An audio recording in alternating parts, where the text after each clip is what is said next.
नमस्कार. रेसिपी सफर चॅनेलवर मी गीता तुम्हा सगळ्यांचं पुन्हा एकदा खूप खूप स्वागत करते. चिकन बिर्याणी तर आपण नेहमीच खात असतो, पण चिकन गोळी पुलाव कसा बनवायचा या व्हिडिओमध्ये बघूया. बिर्याणी राईस घेतला आहे, पण हा ब्राऊन बिर्याणी राईस आहे. स्वच्छ धुवून घ्यायचा, यातलं पाणी काढून टाकायचं आणि हा तासभर तरी पाण्यात भिजत ठेवायला लागतो, त्याशिवाय हा व्यवस्थित शिजत नाही. कारण हा अनपॉलिश्ड तांदूळ असतो, त्यासाठी आपल्याला तासभर तरी पाण्यात भिजत ठेवायचा आहे आणि त्यानंतर पाणी निथळून घ्यायचं आणि मगच तो फोडणीला टाकता येणार आहे. खिम्याचे गोळे कसे बनवायचे ते बघूया. 1/2 किलो खिमा स्वच्छ धुवून घेतला आहे. चिकनचा खिमा आहे हा. फुटाण्याची डाळ लागणार आहे बाइंडिंगसाठी आणि त्यानंतर हे वाटण लागणार आहे. 1 मोठा कांदा, कोथिंबीर आणि मिरची. सगळ्यात आधी फुटाण्याची डाळ पावडर बनवून घ्यायची. सगळं साहित्य एकदम लावायचं नाही आहे. पावडर बनवून तयार आहे आणि कांदा, मिरची, कोथिंबीर अशी पेस्टसुद्धा मी बनवून घेतली आहे. आता ही पेस्ट आहे अशीच टाकायची नाही खिम्यामध्ये, कारण कांदा मिक्सरला लावला की त्याचं खूप पाणी होतं. ते पाणी गाळून टाकायचं आहे, कारण अशीच जर पेस्ट तुम्ही खिम्यात मिक्स केली तर बाइंडिंगसाठी जे आपण फुटाण्याचं पीठ वापरणार आहे ते खूप जास्त प्रमाणात लागतं आणि पिठाचं प्रमाण जास्त झालं की गोळ्यांना चिकनची चव न लागता पिठाची चव जास्त लागायला लागते आणि मसाल्यांची चवसुद्धा एवढी चांगली लागत नाही. त्यासाठी पाणी काढून टाकायचं आणि मग कांदा, कोथिंबीर त्यामध्ये मिक्स करायची. हे पाणी आपण रश्श्यात वापरू शकतो. आता यामध्ये 1 चमचा आलं लसूण पेस्ट मिक्स करायचे. खूप छान सुगंधी गोळे तयार होतात. आलं लसूण पेस्ट अवश्य टाका. चवीप्रमाणे मीठ टाकायचं आणि गरम मसाला किंवा मग पनीर मसाला, मटण मसाला असा कुठलाही एक मसाला 1 चमचा मिक्स करायचा आहे. बिर्याणी मसाला असेल तर तो टाकला तरी चालणार आहे.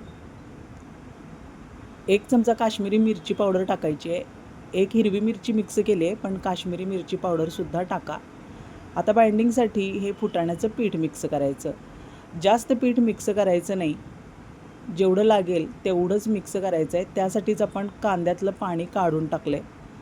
आठवणीनं कांद्यातलं पाणी गाळून घ्या आणि मगच पेस्ट मिक्स करा, म्हणजे गोळे छान चवीचे तयार होतात.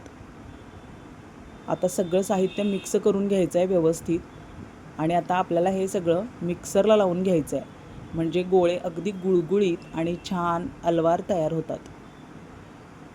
आता यामध्ये अजून एक आपल्याला ऑप्शनल साहित्य हे पण टाकणं गरजेचं आहे, यामुळं चव छान येते. 1 चमचा काजू, 1 चमचा मगज आणि 1 चमचा डेसिकेटेड कोकोनट आहे. आता हॉटेलमध्ये ज्यावेळी ही डिश बनवली जाते त्यावेळेला हे तिन्ही साहित्य अवश्य टाकलं जातं. तुम्हाला जर हवं असेल तर हे साहित्यसुद्धा तुम्ही मिक्सरमध्ये पेस्ट बनवून घ्यायचे खिम्याबरोबर, म्हणजे मस्त चवीचे गोळे तयार होतात. सगळा खिमा मिक्सरला लावून तयार आहे. आपल्या चवीप्रमाणे मसाले कमी जास्त करू शकता. आता थोडंसं तेल लावायचं आहे बोटांना आणि याचे गोळे आपल्याला हव्या त्या साईजचे बनवून घ्यायचे आहेत. खूप मोठे गोळे बनवू नका, मीडियम साईजचे गोळे बनवून घ्यायचे आहेत. गोळे तयार आहेत आणि आता तेलसुद्धा एका बाजूला तापून तयार आहे. मीडियम गॅसवर तेल ठेवायचं आहे. खूप जास्त कडकडीत गरम करू नका, कारण खूप जास्त जर तेल तापलं तर ते फक्त वरूनच भाजले जातात आणि गोळे पोटात कच्चेच राहू शकतात. त्यासाठी मीडियममध्येच तेल गरम करून घ्या. 2-3 मिनिटं थांबायचं आहे आणि मगच गोळे उलटवायला सुरुवात करायची आहे. गोळे टाकल्याबरोबर जर तुम्ही उलटवण्याचा प्रयत्न केला तर ते मोडू शकतात. आता बघू शकताय तुम्ही, अगदी हलके आणि अलवार लागत आहेत गोळे चमच्याला, म्हणजेच आपलं पिठाचं प्रमाण अगदी व्यवस्थित झालेलं आहे. गोळे फुटत नाही आहेत आणि त्याचा साईजसुद्धा बदललेला नाही. अगदी व्यवस्थित प्रमाण झाले फुटाण्याच्या पिठाचं. अशा रंगावर येईपर्यंत आपल्याला गोळे सगळ्या बाजूंनी तळून घ्यायचे आहेत. गॅस मिडियमच करायचा आहे आणि ब्राऊन रंगावर सगळे गोळे तळून घ्यायचे. आता पुलाव बनवून घेऊया. 1 चमचा तेलावर सगळे खडे मसाले मिक्स करायचे. लवंग, दालचिनी, मिरे, 1 चमचा आलं लसूण पेस्ट, शहाजिरे, तमालपत्र, स्टार फूल, एखादी मसाल्याची वेलची, मोठी वेलची, त्यानंतर हिरवी वेलचीसुद्धा 1-2 टाकू शकता तुम्ही. असे सगळे मसाले मिक्स करून घ्या. जायपत्रीचं अर्ध फूलसुद्धा मी यामध्ये मिक्स केलं आहे, त्यामुळं मस्त सुगंध येतो. आता हे जर्दाळू आहेत, ऑप्शनल आहेत, पण जर्दाळू टाकल्यामुळं रिच टेस्ट येते. त्यातल्या बिया काढून टाका आणि जर्दाळूचे तुकडे बनवून घ्या. तांदळातलं पाणी काढून टाकले. जर्दाळूचे तुकडेसुद्धा मिक्स करायचे.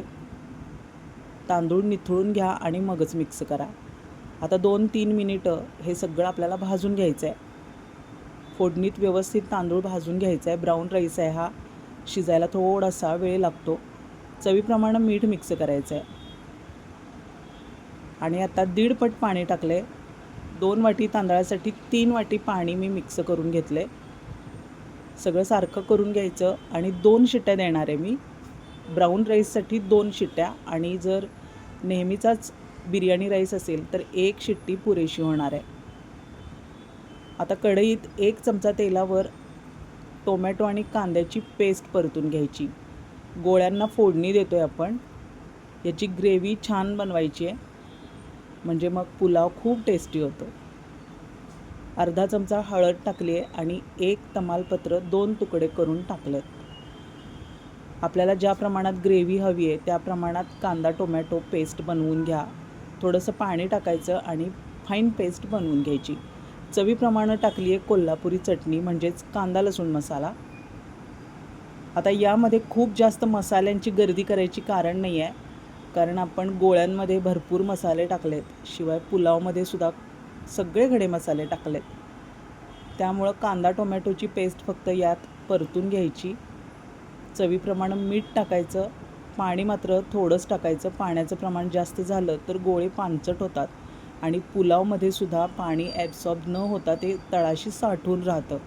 त्यासाठी फक्त अर्धी वाटी पाणी मिक्स करायचं आहे, म्हणजे गोळे ॲब्सॉर्ब करून घेतील पाणी आणि छान फुलून येतील. चवसुद्धा आतपर्यंत मुरेल इथपर्यंतच पाणी टाकायचं आहे, जपून टाकायचं आहे. 1 उकळी आली आहे म्हणजेच आपले मसाले चांगले शिजलेत. आता यामध्ये आपण तळून ठेवलेले गोळे मिक्स करायचे आहेत. मस्त सुगंध यायला लागला आहे. सगळे गोळे यामध्ये मिक्स करून घ्यायचे. हलके झालेत गोळे, कारण आपण फुटाण्याचं पीठ अगदी व्यवस्थित प्रमाणात मिक्स केले. फुटाण्याचं पीठ जर जास्त प्रमाण झालं तर गोळे दडदडीत होतात आणि चिकनची चव लागत नाही. खूप हलके आणि लुसलुशीत गोळे तयार आहेत. आता यावर शिजवलेला पुलाव आपण थर टाकून घ्यायचा आहे. पूर्ण शिजवलेला पुलाव आहे हा. कच्चा वगैरे ठेवू नका किंवा 80% 90% असं काही शिजवण्याची गरज नाही. पूर्ण शिजवून घ्या, कारण हा ब्राऊन राईस वापरल्यामुळं थोडासा जास्त शिजवायला लागतो. गोळ्यातलं पाणी आटेपर्यंत आपण 15 मिनिटाची याला वाफ देणार आहोत. गच्च झाकण झाकायचं आहे आणि 15 मिनिटं दमवर हा पुलाव ठेवून द्यायचा आहे. पाववाटी दूध अवश्य मिक्स करा, यामुळं रिच टेस्ट येते.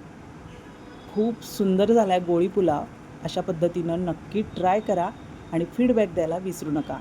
रेसिपी सफर चॅनेल अजून तुम्ही सबस्क्राईब केलं नसेल तर सबस्क्राईब करा, शेअर करा. रेसिपी ज्यांना आवडते त्यांच्यासाठी बनवणं सोयीचं ठरेल. मस्त झाला आहे गोळी पुलाव. अशा पद्धतीनं नक्की ट्राय करा आणि कमेंटमध्ये सांगा व्हिडिओ आवडला का. हाईप द्यायला विसरू नका. थोडीशी कोथिंबीर पेरायची. पुन्हा भेटूया अशाच रेसिपीसह पुढच्या भागात. धन्यवाद.